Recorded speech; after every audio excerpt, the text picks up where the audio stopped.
let's hope the Indiana Pacers get angry enough to develop resolve enough not to play so poorly throughout the game and get themselves in a double-digit deficit.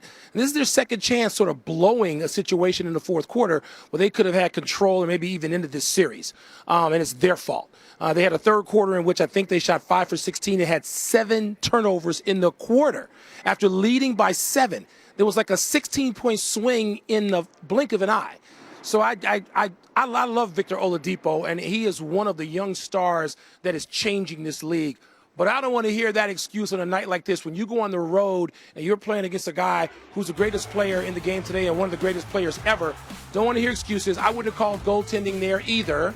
They had a chance to get a shot up there, and they also had a chance to foul. The first thing that the Cavaliers talked about post-game, all of them, from T. Lue to LeBron, was knowing that there was a foul that Indiana had to give and didn't do it.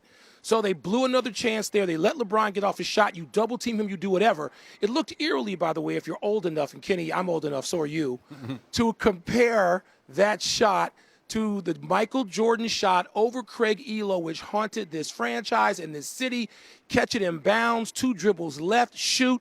LeBron was a lot deeper. It was a 3-point shot. Jordan was inside the arc.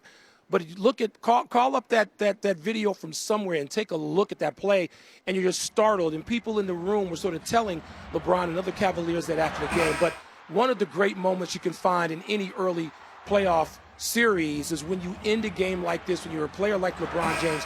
Everybody in the building and everybody in that Indiana huddle had to know LeBron James was going to get the ball with not enough time to pass it. This wasn't a play to be made. This was a shot to be taken.